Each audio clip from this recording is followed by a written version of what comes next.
Subscribe करें और bell दबाएं ताकि कोई खबर रह न जाए।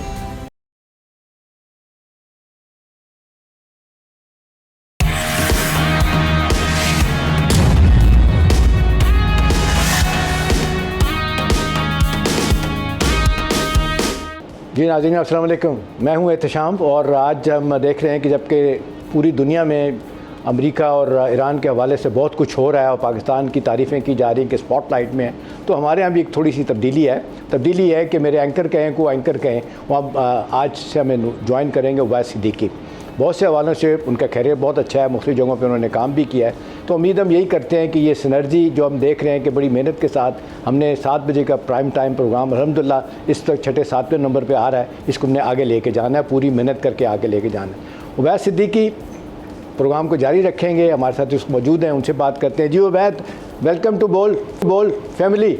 बहुत शुक्रिया एहतशाम साहब, thank you so much. Ubaidullah Siddiqui नाम है और तारुफ़ यही है कि गुज़श्ता 12 सालों से ख़बर से जुड़े हुए हैं, ख़बर पहुंचाने का ज़रिया रहे हैं, लेकिन क्योंकि ख़बर मुकम्मल नहीं होती कि जब तक उस पर सवाल का तड़का ना हो और तज्ज़िया ना हो, तो इस सब के ज़रिए हम जारी रखने की कोशिश करेंगे और इस सफ़र को बेहतर से बेहतरीन बनाने के लिए हमारी कोशिश रहेगी। और अब बाकायदा तौर पर प्रोग्राम का आगाज़ करते हुए यकीनी तौर पर जो मामलात हैं इस वक्त, जो दुनिया की इस वक्त सबसे ज़्यादा डिस्कस की जाने वाली स्टोरी है, उसी का हवाला देते हैं, जिसमें पाकिस्तान मरकज़ बना हुआ है। पाकिस्तान मशरिक़ वस्ता तनाज़े के हल के लिए अब भी पुरुम्मीद है और ईरान अमेरिका के दरमियान मीडिएटर का किरदार अदा कर रहा है। दोनों ममालिक के दरमियान पैगामात का तबादला पाकिस्तान के ज़रिए हो रहा है। दूसरा, मशरिक़ वस्ता के तनाज़े को लेकर ईरानी वज़ीर ख़ारिजा की तेज़ रफ्तार सफारतकारी भी जारी है। 24 घंटों में पाकिस्तान के 2 दौरे करने वाले अब्बास इराक़ची रूसी सदर से मुलाकात के लिए सेंट पीटर्सबर्ग पहुँचे हैं। इससे पहले उन्होंने मस्कत में भी हुकाम से मुलाकातें की हैं, जबकि सऊदी अरब, कतर और फ्रांसीसी वज़राए ख़ारिजा से उनके टेलीफोनिक राबते हो चुके हैं। इरना न्यूज़ एजेंसी के मुताबिक ईरान और ओमान आबना हुर्मुज़ के साहिली ममालिक हैं और ईरानी वज़ीर ख़ारिजा के बकौल ईरान और ओमान के दरमियान इस मामले पर आला सतह पर इत्तफ़ाक़ पाया जाता है। ख़बर यह है कि ईरान की अमेरिका को नई पेशकश के बाद आबना हुर्मुज़ खोलने के लिए एक बड़ा फार्मूला सामने आया है। ईरानी खबर एजेंसी का ये कहना है कि वज़ीर ख़ारिजा अब्बास इराक़ची ने अमेरिका को तहरीरी पैगामात पाकिस्तान के ज़रिए पहुँचाए हैं। रिपोर्ट के मुताबिक ईरान ने तजवीज़ दी है कि पहले मरहले में आबना हुर्मुज़ को दोबारा से खोला जाए और जंग बंदी की तरफ पेशरफ्त की जाए, जबकि अमेरिका का जो बड़ा मुतालबा है जोहरी मामलात को लेकर, उसको मुज़ाकरात के बाद के मरहले तक के लिए मौखर रखा जाए। लेकिन अमेरिका ये बात मानने को तैयार नहीं है। अमेरिकी सदर डोनाल्ड ट्रंप ने कहा है कि ईरान जंग बहुत जल्दी ख़त्म हो सकती है और अमेरिका बड़ी कामयाबी हासिल करेगा। ईरानी अगर बात करना चाहते हैं तो हमें फ़ोन कर सकते हैं। फॉक्स न्यूज़ को इंटरव्यू में अमेरिकी सदर डोनाल्ड ट्रंप ने ईरान के साथ मुज़ाकरात के हवाले से कहा कि आप जानते हैं कि हमारे पास अच्छी और महफूज लाइनें मौजूद हैं। ट्रंप मज़ीद कहते हैं कि मुआहदे में क्या होना चाहिए, ये बात बहुत सादा है कि वो जोहरी हथियार नहीं रख सकते, वरना मुलाकात की कोई वजह नहीं है।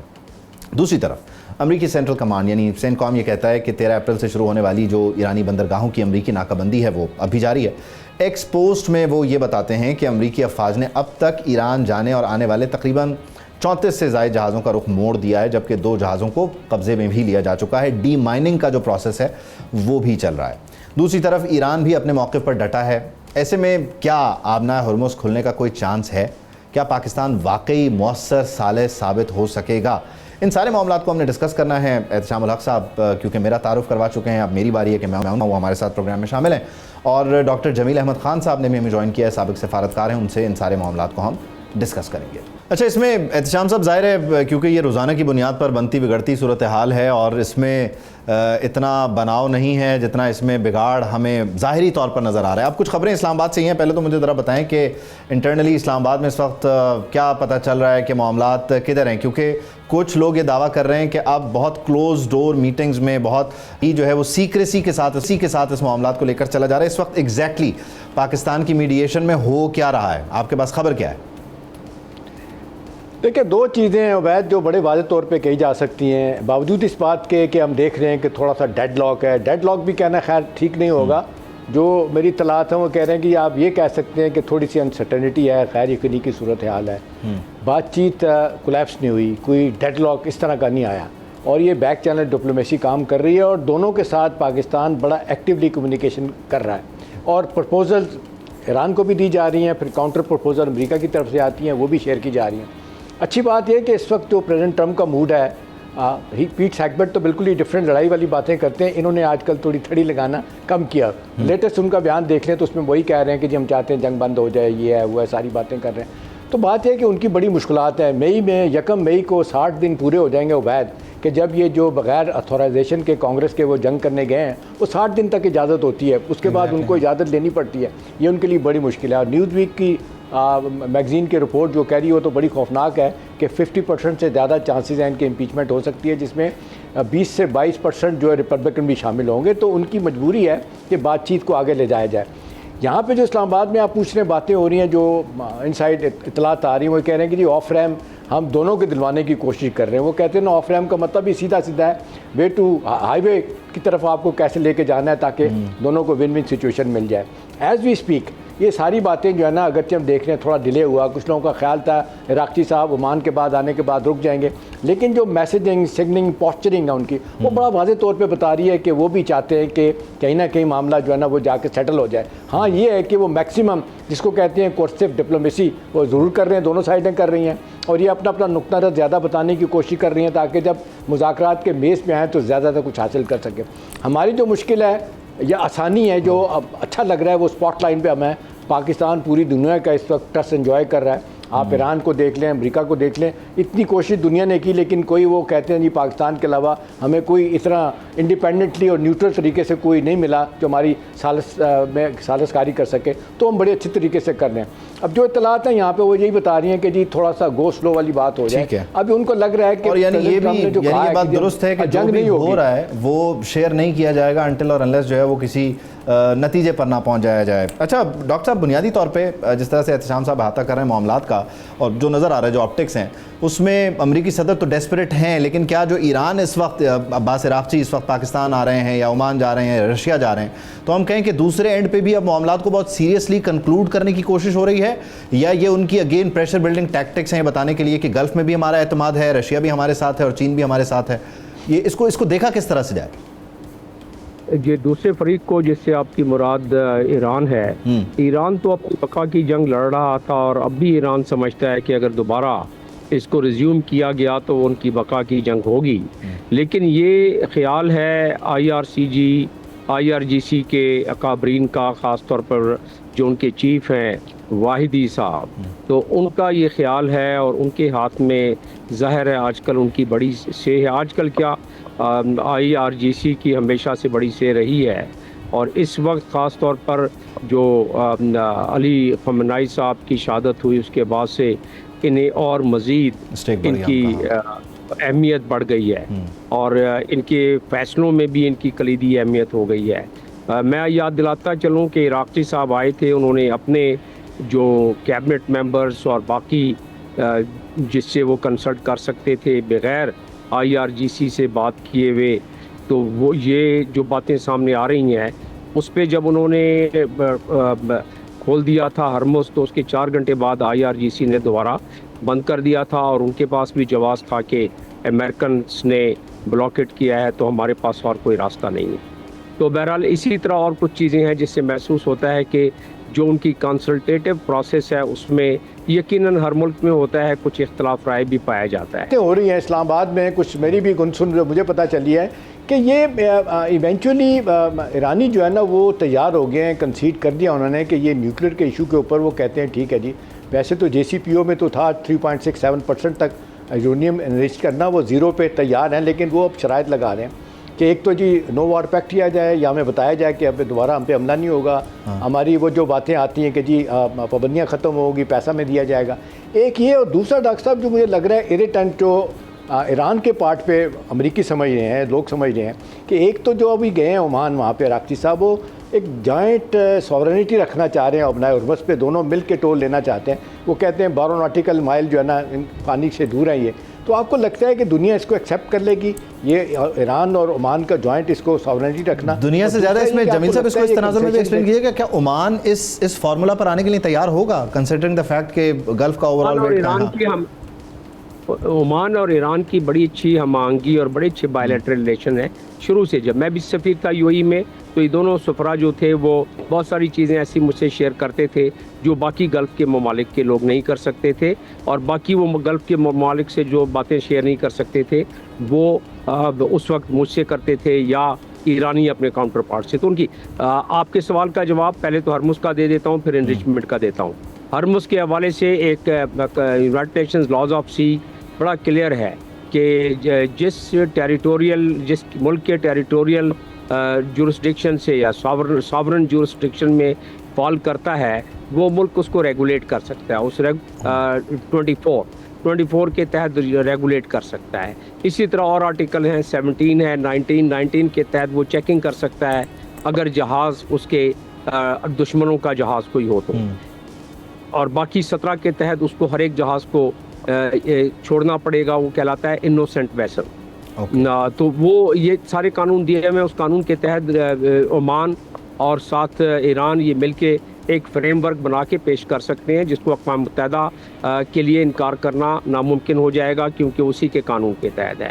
इसके बरक्स यूरोपियन ममालिक ने मिलकर 40 ममालिक का एक कॉन्फ्रेंस कॉल की है कि जी इसका ऐसा फ्रेमवर्क होना चाहिए कि इसमें हमें हरमुज़ खुल जाए और उनका टॉल के बगैर खुल जाए। तो इस पर थोड़ी बहुत तनाज़ा होगा, लेकिन मैं समझता हूँ ये इतना बड़ा मसला ईरान के लिए नहीं है। ईरान के लिए सबसे बड़ा मसला ये है कि इनरिचमेंट पे जो वो राज़ी हो रहा है, जिस तरह की ख़बरें आ रही हैं ज़ीरो इनरिचमेंट या उसके करीब करीब, वो अभी जब जाएंगे रशिया में वो नहीं चाहते ईरानियंस के वो अपना 240 kg जो है 60% यूरेनियम वो हवाले कर दें फैक्टर्स के या IAEA के। ज़्यादा मुश्किल मामला इसलिए नहीं मालूम होता है कि ये सिक्योरिटी काउंसिल में ले जाएंगे जहां अगर अमेरिका इसको वीटो नहीं करता है तो इसका मतलब सारे के सारे जितने भी वीटो कंट्रीज़ हैं या परमानेंट मेंबर्स हैं वो खुद ब खुद गारंटर समझे जाएंगे। लेकिन इसका काउंटर आर्गूमेंट ये बनता है, मैं दोबारा इनरिचमेंट की तरफ आऊँगा क्योंकि वो तशनगी रह गई है, लेकिन बहरहाल इसका दूसरा काउंटर आर्गूमेंट ये बनता है कि JCPO को भी इंडोर्स किया था T5+1 ने, लेकिन उसकी पासदारी नहीं की अमेरिका ने। उसका जवाब ये बनता है, और उसका जवाब ये है कि दुनिया में इस वक्त कोई भी हायर पावर नहीं है, वही हायर पावर है जो आपकी अपनी क़ुव्वत बाजू है। पाकिस्तान को देख लें, पाकिस्तान की मदद के लिए कोई नहीं आया और ना किसी की ज़रूरत थी। जब इंडिया के साथ उनकी मडबेर हुई वो अपनी क़ुव्वत बाजू पर उसने अपने आप को मनवाया। इसी तरह अमेरिका क्योंकि दुनिया की सबसे बड़ी क़ुव्वत है, अगर वो उसको बाद में फ्लाउट करना चाहे तो ज़ाहिर है उस पर कोई तू में होगी, लेकिन वो कर सकता है। लेकिन उस पर एक बहुत बड़ा मॉरल प्रेशर पड़ जाता है कि अगर ये सारे ममालिक न सिर्फ इंडोर्स बल्कि सिक्योरिटी काउंसिल का रेजोल्यूशन पास करके कहें कि ये गारंटी के तौर पर समझा जाए, एप्लीकेबल नजर आता है, लेकिन उसमें बुनियादी तौर पर मोरल ग्राउंड पे अमेरिका पे बहुत ज़्यादा जिम्मेदारी आई थी। बहुत शुक्रिया डॉक्टर जमील अहमद खान साहब हमारे साथ थे। और ये आपना हरमुज़ खुलेगी, उसके बाद इनरिचमेंट का मामला किस तरह से सेटल होगा, ईरान का अपना प्लान है, अमेरिका का अपना प्लान है। लेट्स सी आइंदा आने वाले दिनों में इसको सेटल डाउन कौन किस तरह करता है, और पाकिस्तान का किरदार इसमें यकीनी तौर पर बहुत नुमायां, बड़ा वाज़ेह। एक ब्रेक शामिल करते हैं, ब्रेक के बाद आपके साथ।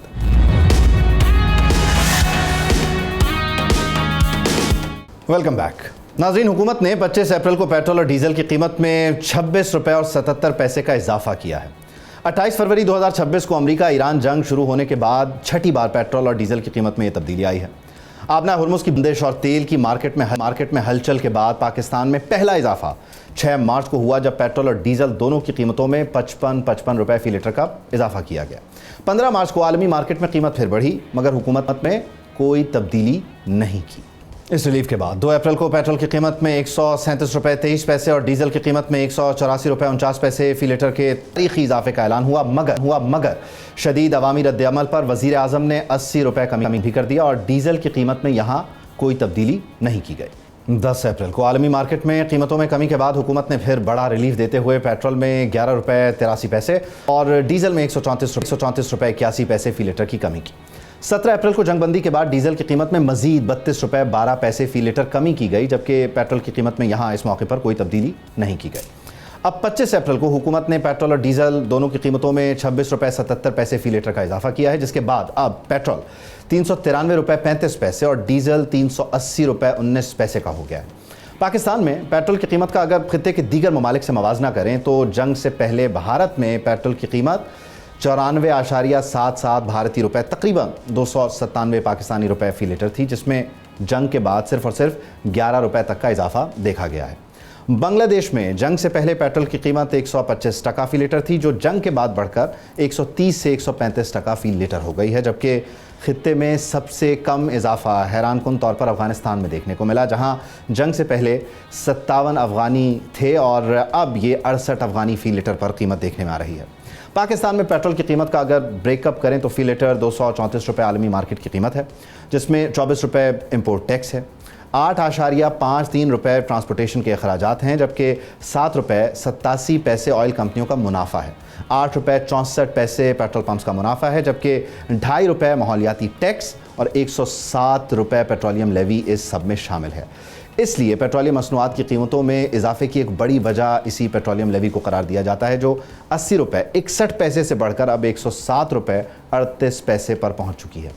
वज़ीर आज़म शहबाज शरीफ वज़ारत ख़ज़ाना को ये हिदायत कर चुके हैं कि लेवी के मामले पर IMF से बात की जाए, ताकि जंग की वजह से पेट्रोल की बढ़ती कीमतों का बोझ आवाम पर पड़ने से रोका जा सके। लेकिन दूसरी तरफ मौजूदा माली साल यानी साल 2025-26 के दौरान हुकूमत ने पेट्रोलियम डेवलपमेंट लेवी के तहत 1234 अरब रुपए जमा किए हैं, जो गुज़श्ता साल के 834 अरब रुपए की वसूली के मुकाबले में 400 अरब रुपए यानी तकरीबन 48% ज़्यादा है। ये गैर मामूली इजाफा ख़ास तौर पर गुज़श्ता 6 हफ्तों यानी मार्च से अप्रैल के वक्त में देखने में आया, जब तने तनहा 180 अरब रुपए से ज़ायद लेवी जमा की गई। इस मुश्किल वक्त में हुकूमत ने सिर्फ आवाम पर ही बोझ नहीं मुंतकिल किया, बल्कि वफाकी हुकूमत ने किफ़ायतशारी मुहिम के ज़रिए अपने अखराजात में भी 23 अरब से ज़ायद की कमी की और इसका ऐलान भी किया। हुकूमत ने किफ़ायतशारी के ज़रिए अपने अखराजात तो कम किए हैं, मगर दूसरी तरफ हुकूमती रेवेन्यू में नुमाया कमी हुई है, क्योंकि FBR को टैक्स वसूलियों में 612 अरब के शॉर्टफॉल का सामना है। ऐसे में सवाल ये उठ रहा है कि क्या ये टैक्स वसूलियों का शॉर्टफॉल पेट्रोलियम लेवी से ही पूरा किया जा रहा है। एहतशामुल हक साहब हमारे साथ मौजूद हैं और इसी बीच हमें इस सब मामले पर बात करने के लिए ज्वाइन किया है डॉक्टर खाकान नजीब साहब ने। डॉक्टर साहब, thank you for your time. हमने एक ब्रेकडाउन जो है वो पेश करने की कोशिश की है कि किस तरह से सारे मामला जो हैं वो चल रहे हैं। एक सादा सा सवाल है, लोग कह रहे हैं कि यहाँ का खर्च पूरा करने के लिए यानी जो रेवेन्यू शॉर्टफॉल है उसको पूरा करने के लिए हुकूमत लेवी लगाते हुए हमसे पैसे ले रही है, बस कान इधर से पकड़ो या उधर से पकड़ो वाली बात चल रही है। बिस्मिल्लाहिर्रहमानिर्रहीम। एक तो आपने अच्छा कॉम्प्रिहेंसिव इंट्रोडक्शन सामने रखा है। जब वॉर नहीं हुई थी तो IMF के साथ ये तय हुआ था कि 1468 अरब 1468 billion will be the budgeted subsidy. ये नंबर बजट में भी पड़ा हुआ है और IMF के जो डॉक्यूमेंट साइन होते हैं उसमें भी पड़ा हुआ है। इसका मतलब ये था कि 80 रुपए पेट्रोल पे और 80 ही रुपए तकरीबन अगर डीजल पे कैरी करेंगे तो ये 1468 का नंबर जो है वो मैच होगा। पहली बात ये है कि मतलब मेरी ये प्रोफेशनल ओपिनियन है कि इस पे थोड़ी सी निगोशिएशन IMF के साथ एक माह की गई, उसको मेरे ख्याल में जून तक की कर लेना चाहिए था कि इसमें कोई थोड़ी सी रद्दोबदल अगर करने की जरूरत पड़े तो 80 से 107 रुपए ना किया जाए पेट्रोल को। That's a good thought process to have dealt. पहले भी किया था IMF के साथ, 1 महीने की मिली थी, दोबारा कर लेते। So I think that is the place to begin, क्योंकि हम शॉर्ट टर्म को भी अगर हल करने की कोशिश करें। नंबर 2 जो बहुत इंपॉर्टेंट बात है कि ये करने में दिक्कत इसलिए आ रही है कि ऑब्वियसली 610 अरब का शॉर्टफॉल अगर FBR का पहले 9 माह का दिखाई दे रहा होगा। अच्छा, उसमें भी बड़ी इंपॉर्टेंट बात यह कि 180 अरब का तो मार्च में ही शॉर्टफॉल है। So go back to the IMF and tell them कि इस वक्त चूंकि एक मालियाती निजाम भी डिस्टर्ब हुआ है 73 के बाद सबसे बड़ा आलमी मालियाती निजाम, आलमी ग्लोबल ग्रोथ शेव ऑफ हो रही है, इन्फ्लेशन बढ़ रही है। पाकिस्तान को अगर अपनी इन्फ्लेशन को संभालना है तो मैंने 2 दिन पहले ट्वीट किया, आप अपना देखिए जाके सेंसिटिव प्राइस इंडिकेटर, वो उन 51 अशियाए खुर्दोनोश पे है जो एहतशाम साहब रोज मार्केट जाते हैं अपनी बेगम के साथ खरीदने के लिए। वो 14% बढ़ गया है पिछले साल के मुताबिक। अगर उसमें electricity, petrol, LPG, wheat, flower सब बढ़ते हुए दिखाई दे रहे हैं तो ना सिर्फ पेट्रोल का इम्पैक्ट लोगों पर सब्सिक्वेंटली जो ट्रांसपोर्ट और फूड यानी कि सेकेंडरी इम्पैक्ट भी दिखाई दे रहा है। तो that's the second negotiation you need to have with the fund कि हम उन्हीं पॉलिसीज पे या उन्हीं अहदाफ पे रहेंगे। इसके अलावा एक तीसरा नंबर है 3400 अरब का प्राइमरी सरप्लस है। अब फिर सोचना पड़ेगा कि इतने बड़े शॉक के एवज, और वो शॉक हमें इसलिए ज्यादा इंपैक्ट कर रहा है कि आप जो इस वक्त सारी रिसर्च आई है ना, इकोनॉमिक इंटेलिजेंस यूनिट की देख लें, एडीबी की देख लें, वो सब ये कह रही है कि Pakistan is vulnerable because we are an oil importer. 18 अरब डॉलर का अगर एलएनजी और तेल मंगवाते हैं, और अब जरा फर्क देखिए, हम 6-8 सेंट पे एलएनजी मंगवा रहे थे, आपको पता है आखिरी स्पॉट प्राइस 18 सेंट पे हमने मंगवाई है। अच्छा, सो एक तो मैंने ये पूरी बात कर दी कि आपने आईएमएफ से बात करनी है। अच्छा, डीपर थॉट ये है कि 3 मार्च को मैंने लिखा था कि पाकिस्तान को किफायत शुआरी नहीं, energy conservation something very very different, demand destruction something very very different, and a narrative in the country के 3 महीने तेल, पानी, बिजली और गैस, इसकी जितनी ज्यादा डिमांड डिस्ट्रक्शन करें, सो नैरेटिव वो बिल्ड करना चाहिए था। आखिर में क्या हुआ? You ran out of LNG ना, बिकॉज 22% बंद हो गई LNG. You are importing, yes, but today's price, अभी मैं देख रहा था ब्रेंट, बिकॉज तस्फिया नहीं हुआ, तो आप खड़े, हाँ, 107 डॉलर पे खड़े हैं। और ये भी याद रखिए कि ये जो 160 डॉलर बैरल का तेल है ना, ये ब्रेंट की पेपर प्राइस है। जब पाकिस्तान लेने जाएगा तो अरेबियन लाइट की कीमत ज्यादा मिलेगी, दुबई प्लैट्स की कीमत ज्यादा मिलेगी। फिजिकल में और दूसरे में बड़ा फर्क आ रहा है। अच्छा, अब ये सारी एडजस्टमेंट्स 2 मार्च ऑनवर्ड्स करते चला जाना चाहिए था। क्या किया? 19% OMCs की सेल मार्च में कैसे ज्यादा हो सकती है? सो डिमांड डिस्ट्रक्शन नहीं किया आपने। सो ये तो वो छोटे मुहर्रिकात हैं। आज भी जो ऑयल इंपोर्टर है, जो एलएनजी इंपोर्टर है, एनर्जी कंजर्वेशन एंड एफिशिएंसी, यार मतलब मुझे आज भी समझ नहीं आता। मैं एक नंबर आपके सामने रखता हूं, 2008-9 में यही सूरत हाल थी, लोड शेड था, तो मैंने तब भी काबीना को प्रेजेंट किया था कि 800 मेगावाट बिजली बच जाती है अगर आप कमर्शियल एरिया 6 बजे बंद कर दें। मुझे बताइए कि आज भी आप अगर ये कहें कि मैं 8 और 10 बजे ही रेस्टोरेंट्स को बंद करने का, ये मेरा सवाल है, मैं जरा इसको एहतशाम साहब की तरफ भी लेके जाता हूँ। एहतशाम साहब, बुनियादी तौर पर ये बताया तो क्या कि किफायत शारी होगी, एक स्मार्ट लॉकडाउन की तजवीज़ है, कार पूलिंग पर चले जाएं और सारे मामलात के प्रेस कॉन्फ्रेंसेस की हद तक तो महदूद रहा, लेकिन ये ऑन ग्राउंड सूरत हाल अगर होती तो जिस तरह से डॉक्टर साहब कह रहे हैं बहुत सारी बचत हो सकती थी और ये लेवी का बोझ IMF के जरिए आप कम कर सकते थे बातचीत के जरिए। ये हुआ क्यों नहीं हुकूमत से? देखें, डॉक्टर साहब ने बड़े फैक्ट्स एंड फिगर के साथ कोई आएँ बाएँ शाएँ किए बगैर आपके सामने पिक्चर रख दी है। 2-3 चीज़ें वैद मेरे जहन में, फिर मैं भी डॉक्टर साहब से 1-2 चीज़ें पूछूंगा। प्लीज़ देखिए, अब जो ओवरऑल वैद सिनेरियो बन रहा है ना, वो बड़ा ग्रिम है। अभी अगर IMF का आउटलुक देख रहे हैं, वो पाकिस्तान के बारे में तो कह रहा है कि जी ये जो एक ग्लोबल आप रिसेशन की तरफ खुदा ना खास्ता हम जाएंगे, तो वो कह रहे हैं कि जी 0.6% पाकिस्तान का ग्रोथ रेट जो है ना वो हिट होगा। एशियन डेवलपमेंट बैंक कह रहा है कि जी अगर यही सिलसिला रहा तो 17% महंगाई हो जाएगी, जो आपका मेरा हर किसी का एक बहुत ही जिसको कहते हैं नाजुक मामला है। अभी भी आप देख लें, सारे इशारे बता रहे हैं 12 से 13% महंगाई को जा चुकी ऊपर और 17% तक जाएगी, फिर क्या होगा? देखिए, 2 चीज़ें अवैध जो जिस पे मुझे दुख भी है और गुस्सा भी है। अब ये सारा सिनेरियो बिल्डिंग अगर आप कर लें, जो इंटरनेशनल प्राइसेस को आप सामने रखें, 107 रुपये का जो है ना, ये एक डायरेक्ट हुकूमत ने टीका लगाया आप ये फी लीटर के तौर पे, और इंटरनेशनल प्राइसेस इतनी उबैद नहीं बढ़ी जितने उन्होंने बढ़ा दी। अगर सारे टैक्सेस को आप जोड़ लें तो 134 रुपया फी लीटर जो है ना वो हुकूमत ले रही है। ये टोटली अनकॉल फॉर है और दुनिया में कहीं किसी मुल्क में इस तरीके से इजाफा नहीं हुआ। मसला हमारा ये है कि बजट को अपने ऑफसेट करने के लिए हम सारे ये काम कर रहे होते हैं। अब डॉक्टर साहब, सूरत हाल जिस तरफ जा रही है, वो कहते हैं मिस फॉर्चून कम इन बटालियन। हमारी सूरत हाल जिस तरह आप बता रहे हैं 2.8 ट्रिलियन का, वो कहते हैं इजाफी बजट रखें, 1.7 ये आपका आज ट्रिलियन जो है इनका सूबों का है, ये 4,000 अरब से ज़्यादा हुकूमत के लिए इतना मुश्किल होगा। फिर ऊपर से IMF कह रहा है कि जो $5.6 बिलियन आपके पास एडिशनल रिजर्व्स होने चाहिए, आप इसमें आगे लेके जाएं। तो आपको क्या लगता है कि सारी चीज़ें पूरी हो सकती हैं? और फिर आम आदमी के कॉन्टेक्स्ट की हम बात करें तो ये तो टोटली अनजस्टिफाइड है। आपको लगता है कि अब अगला हदफ 15.5 ट्रिलियन रुपीस का ये हदफ रखने जा रहे हैं रेवेन्यू का? आप देखें 10 लाख लोग और कहते हैं शामिल करेंगे तो फिर जाके बात बनेगी। तो आप नहीं समझते कि हुकूमत पे एकदम बोझ आएगा? उन्होंने जिस तरह ये बढ़ाए हैं पेट्रोलियम प्राइसेस, एक दफ़ा फिर बढ़ा देंगे। और क्या हुकूमत इसके लिए तैयार भी है या नहीं है डॉक्टर साहब? ये 50% जो है ना, 50 रुपये फी लीटर और इजाफा थोड़े दिनों बाद कर देंगे। आपको भी लगता है ऐसा होगा?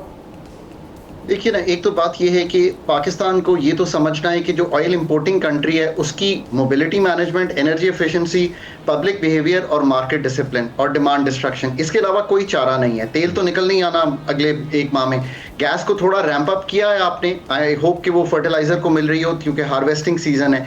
हम अब जो आज सारी गुफ्तगू कर रहे हैं वो शॉर्ट टर्म इकोनॉमिक मैनेजमेंट की कर रहे हैं कि उसको किस तरह किया जाए। इसी में जो इत्तिशाम साहब का सवाल है, अगर हम 15.5 ट्रिलियन का टारगेट अगले साल का रखते हैं और इस साल 13.5 ट्रिलियन करते हैं, तो इसका मतलब है कि 15% आपने अगले साल बढ़ाना है अपना revenue. Now let's think about that. ये कैसे होगा? 13.5 ट्रिलियन में अगर मैं ये कहूं कि अगले साल इन्फ्लेशन 7% होगी और ग्रोथ 4% होगी, तो ये 11% बढ़ा, तो जो 4% का गैप रह जाएगा, that probably then has to come from new taxation or widening of the taxation base or somewhere. मैं आज भी कोशिश करता हूँ ये कहने की कि टैक्सेशन को नंबर्स में मत देखें। डेफिनेटली एक रूम है कि जिसको आप जो एक्सप्लोर कर सकते हैं और चीज़ें बेहतर की जा सकती हैं। We are short on time. Thank you doctor Khaqan Najeeb साहब प्रोग्राम में यहाँ शामिल करते हैं। ब्रेक के बाद वापस आएंगे।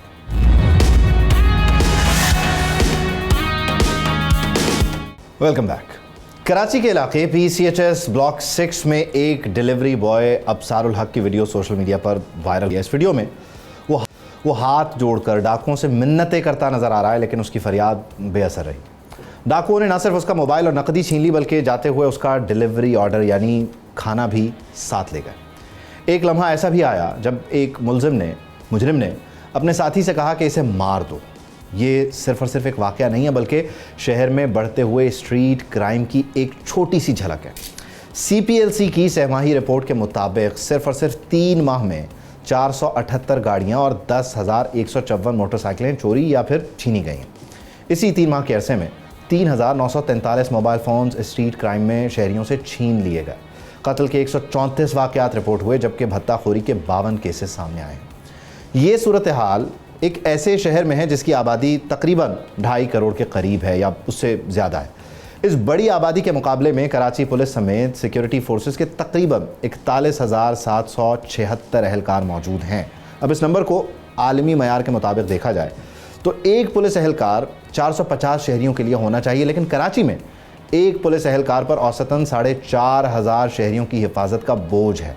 ये फ़र्क खुद इस बात की निशानदही करता है कि शहर में कानून नाफिज करने वाले इदारों पर भी कितना बोझ है। दुनिया के महफूज तरीन शहरों जैसे कि अबू धाबी, ताइपे और दोहा में पुलिस और शहरियों का तनासब बेहतर है और निगरानी का निज़ाम मुकम्मल तौर पर फ़ाल भी। इसके बरक्स कराची में सेफ सिटी प्रोजेक्ट अभी तक मुकम्मल तौर पर फ़ाल नहीं हो सका। IG सिंध के मुताबिक शहर में कैमरों की तादाद 30,000 से बढ़ाकर 40,000 कर दी गई है, जिनके ज़रिए ट्रैफिक कवानीन की खिलाफ वर्जियों पर कार्रवाई में तेज़ी आई है।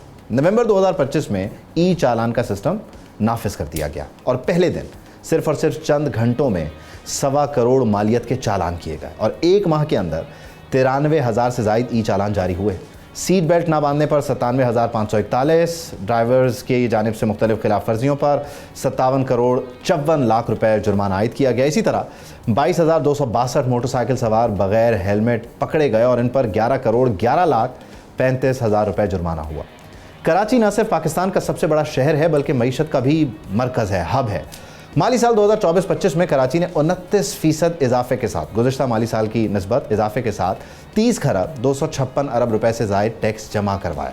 अब एक तरफ ये शहर अरबों खरबों रुपए के टैक्स दे रहा है और दूसरी तरफ यहाँ बसने वाले शहरी गैर महफूज हैं। सवाल ये पैदा होता है कि इतनी बड़ी मुआशी शराकत के बावजूद क्या शहरियों को बुनियादी तहफ़्फ़ुज़ मुयस्सर है, जिसका जवाब नहीं में है। एहतशामुल हक साहब भी हमारे साथ मौजूद हैं और अमीर जमात इस्लामी कराची मुनिम ज़फ़र साहब ने भी हमें ज्वाइन किया। मुनिम साहब, thank you for your time. Ehtesham साहब, आपकी इजाज़त है मैं ज़रा मुनिम ज़फ़र साहब से इस बात का आगाज़ करता हूँ। ये जो सेफ सिटी के कैमराज़ हैं या ये जो चालान वाले कैमराज़ हैं, इससे बुनियादी तौर पर एक आम मतलब किसी बायस के बगैर मुनिम साहब आप बताइए, जितनी HD क्वालिटी की पिक्चर शहरियों को जा रही हैं, इससे वो फेस ट्रेसिंग का निज़ाम नहीं चल सकता। जो मोबाइल छीनने वाला है, गाड़ी छीनने वाला है, उसको पकड़ा नहीं जा सकता। ये सिंध हुकूमत क्यों नाकाम है? यानी 700-800 1200 रुपये की दिहाड़ी लगाने वाला वो शाम को घर पैसे नहीं ले जा सकता, बल्कि जो घर से लाया होता है वो भी लुटवा के चला जाता है। क्यों? देखें जी, सेफ सिटी का जो निज़ाम है, ये निज़ाम अमलन जो है वो इस वक्त तक तो नाकाम है। नाकाम इसलिए है कि ये डाकुओं को रोकने में नाकाम है, ये लुटेरों को रोकने में नाकाम है। इसके ज़रिए कितने लोग ऐसे हैं कि जिनको पकड़ा गया है, जबकि इसके मुकाबले में आपने चालान नाफिज किया नवंबर के महीने में और सैकड़ों नहीं हज़ारों चालान के ज़रिए लोगों से करोड़ों रुपए, करोड़हा रुपए वसूल किए गए हैं इन चालान्स के ज़रिए। लेकिन ये कैमरे उन डाकुओं को, उन लुटेरों को पकड़ने में क्यों नाकाम हैं कि जो दिन दिहाड़े लोगों की जमा पूंजी लूट रहे हैं, गन पॉइंट पे लूट रहे हैं। और अब तो हम जैसे लोग भी बता सकते हैं कि कौन से महीने ऐसे हैं कि जिसके अंदर ये डाका जनी की वारदातें बढ़ जाएंगी। रमज़ान के आखिरी अशरे में आप देखें छीनने की झपटने की वारदातें बढ़ जाती हैं। इसी तरह अभी ईद उल अज़हा आती है, शहर के अंदर जानवरों की ख़रीदारी का अमल होता है, मंडी लगती है शहर से बाहर, और शहर से बाहर जानवर ख़रीदने जो लोग जाते हैं वो रास्तों में लुट रहे होते हैं। इसी तरह जानवरों को छीना जा रहा होता है, यानी लोगों तो लुटना अलग बात है, पूरे के पूरे जानवरों के ट्रक लूटे जा रहे होते हैं। ये उस शहर का मंजरनामा है कि जिसने पिछले साल पाकिस्तान वफाकी टैक्स के अंदर 3,256 अरब रुपए जमा कराए हैं। हमारा सवाल ये है कि भाई बात यह कि कहाँ हैं वज़ीर दाखिला साहब, कहाँ हैं कानून नाफिज करने वाले इदारे जिनको अपनी ज़िम्मेदारी अदा करना है? क्यों इस शहर के लोग इसी तरह लुटते रहेंगे? क्यों इस शहर के अंदर सेफ सिटी प्रोजेक्ट जिसको 2011-12 में शुरू होना था, आज तक वो सेफ सिटी प्रोजेक्ट मुकम्मल नहीं हुआ? मेरा नहीं ख्याल कि सेफ सिटी प्रोजेक्ट के इतने कैमरे लगे हैं। ये कैमरे तो इन्होंने ट्रैफिक के लिए अगर बाज़ शाहराहों पे लगा दिए हैं तो लगा दिए हैं, लेकिन सेफ सिटी प्रोजेक्ट तो अभी तक इनकम्प्लीट है। इसका तो फ़ेज़ 2 का भी ऐलान किया है पिछले दिनों ही। मुराद अली शाह साहब ने ऐलान किया है कि हम इसका फ़ेज़ 2 शुरू करने वाले हैं, जबकि इसके मुकाबले में इस्लामाबाद में, लाहौर में ये प्रोजेक्ट कई साल पहले आगे बढ़ चुका है, मुकम्मल फ़ाल है। तो आप देखिए ना कि एक जानिब ये सूरत हाल है कि शहर के अंदर किसी की ना जान महफूज है, ना माल महफूज है, ना घर में महफूज है, बाहर तो बाहर, घर में भी महफूज नहीं है लोग। और इतनी ज़्यादा वारदातें हो चुकी हैं, यानी देखें ना, एक शॉर्ट टर्म किडनैपिंग की एक नई इस्तलाह, ये शॉर्ट टर्म किडनैपिंग। और शॉर्ट टर्म किडनैपिंग के अंदर तो खुद सरकारी एहलकार मुलविस हैं। ये रिपोर्टें शाया हुई हैं पिछले अरसे के अंदर कि पुलिस के कई अफराद ऐसे हैं जो शॉर्ट टर्म किडनैपिंग के अंदर मुलविस हैं।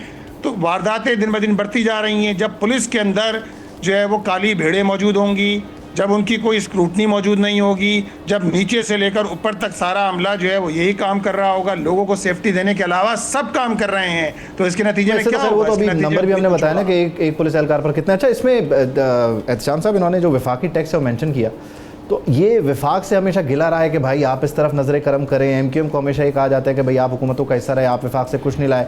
ज़रा इसको इस फिल्टर से देखें कि क्या पीपल्स पार्टी, क्या एमक्यूएम और जमात इस्लामी को भी शामिल कर लें कि क्या ये सब लोग विफाक से कराची के लिए वो हासिल कर सके जो कराची विफाक को दे रहा है, और इसमें विफाक फेल क्यों है, उसे क्यों समझ नहीं आती है? माशी हब है, इसको केटर करना मेरी भी जिम्मेदारी है, मेरी माशी शारक है। देखें, जिस तरीके से मुनीम साहब ने गुफ्तगू किया वैद, वो तो मेरा ख्याल बड़ा खूबसूरत नक्शा खींच दिए कि एज़ वी स्पीक इस वक्त सूरत हाल क्या है। देखें, सेफ सिटी तो पूरे पाकिस्तान में जहाँ पे है ना, वो तो स्कैंडल बन गए हैं। किसको किस तरह फ़ायदा उठाना है। ज़्यादा परेशान कुन बात है कि थोड़े से हालात ठीक होते हैं तो उसके बाद फिर कराची वहीं कहीं चला जाता है। मुनीम साहब, दो चीज़ें हैं, मैं भी चाहूँगा आपसे, मैं बात करने के आपसे पूछूँ। एक तरफ मुसलसल लड़ाई है एमक्यूएम की, पीपल्स पार्टी की, एक दूसरे को रोज़ बयान देते हैं, एक्यूज़ करते हैं, काउंटर एक्विजिशन आता है। बीच में आपको भी, अगर लफ्ज़ यूज़ करूँ, को आपको भी उन्होंने तलना शुरू कर दिया है, क्योंकि जब आप बात करते हैं तो वो तब आपको शायद अच्छा नहीं लग रहा होता। तो मेरा सवाल आपसे है कि क्यों ना आप कोई हमारे इस मेरा ख्याल है चैनल के ज़रिए आप उनको चैलेंज कर दें, और मेरा ख्याल है पब्लिक के सामने आप बैठ जाएँ, वो भी आ जाएँ और आपका वो चैलेंज कबूल करें और पता चल जाए कि इस शहर के साथ कौन क्या कर रहा है। तो क्या ये मुमकिन नहीं है? अच्छा, देखें जी, अगर मैं बात करूं इस पे, देखें, बात यह है कि एमक्यूएम और पीपल्स पार्टी किसको चैलेंज कर रहे हैं। बात यह है कि ये तो सारे पिछले 40 साल से हर हुकूमत का हिस्सा रहे हैं। आप मुझे बताएं ना कि देखें, हमें तो चैलेंज कबूल है, हम तो सुबह शाम बात कर रहे हैं, और हम ना सिर्फ इन लोगों को जो है वो आईना दिखा रहे हैं जिसकी वजह से इनको परेशानी हो रही है। पीपल्स पार्टी तो पिछले देखिए ना 18 साल से लगातार सूबे पे हुकूमत किसकी है? पीपल्स पार्टी की है। उससे पहले भी अगर आप चले जाएं, 1985 में तो गैर जमाती इंतखाबात हुए थे, 88 के अंदर देख लें, 90 के अंदर देख लें, 93 में देख लें, 97 में देख लें। उसके बाद 2002 से 5 तक का 7 तक का गैप आया, 8 के अंदर, 8 से लेकर आज तक पीपल्स पार्टी है। एमक्यूएम और हुकूमत का हिस्सा रही है। आज भी एमक्यूएम वफाकी हुकूमत के अंदर वजारतों के मज़े ले रही है, लेकिन इस शहर का पुरसाने हाल नहीं है। इस शहर का बेड़ा गर्क कर दिया गया है। इन पार्टियों ने मिलकर ये विकेट के दोनों तरफ खेल रहे होते हैं, एक दूसरे को फैसिलिटेट कर रहे मुनीम होते साहब, हैं। मेयरशिप लेकिन आपके पास आ रही थी, इसमें नंबर हमारे गेम में पास- मुझे अच्छी तरह याद है आपने पूरे कर लिए थे। कहाँ पे गलती हुई कि मेयरशिप जो है ना आपके पास नहीं आ सकी? देखें जी, पूरे कर लिए थे तो वो लोग जवाब दे हैं ना कि जिन्होंने इन करप्ट लोगों को लाकर हमारे सरों पर मुसल्लत कर दिया, जमात इस्लामी को इसमें रोकने के दिलचस्प लिए। पहलू ये है कि दोनों ही फरीक जो हैं वो ये कहते हैं कि हमने नंबर पूरे कर लिए थे। मुनीम जफर साहब जो हैं वो भी ये कह रहे हैं यानी हाफिज नईम साहब मेयर होने चाहिए थे, और दूसरी तरफ पीपल्स पार्टी ने नंबर पूरे करके मेयर इलेक्ट करवा लिया। अब क्योंकि वक्त की कमी है, मुनीम जफर साहब बहुत शुक्रिया, आपने हमें वक्त दिया, thank you for your time. Doctor साहब भी हमारे साथ मौजूद थे। ये वो शहर कराची है जिसके नंबर्स आपको बयान किए हैं कि इसने वफाक को कितना टैक्स दिया है, ये ई चालान के जरिए कितना टैक्स दे रहा है, और फिर इसके अलावा सिंध हुकूमत को कितनी डायरेक्ट टैक्सेशन और इनडायरेक्ट टैक्सेशन हो रही है। लेकिन इस सब के बावजूद ये शहर सिर्फ और सिर्फ दो चीज़ें मांगता है, एक इंफ्रास्ट्रक्चर और दूसरा सेंस ऑफ सिक्योरिटी, जो कि बहुत बड़ा मुतालबा या तकाजा नहीं है। खुदा करे कि कराची के शहरियों को ये दो चीज़ें मैसर आ जाएं। आज के प्रोग्राम से मुझे इजाज़त दीजिए, अल्लाह हाफ़िज़।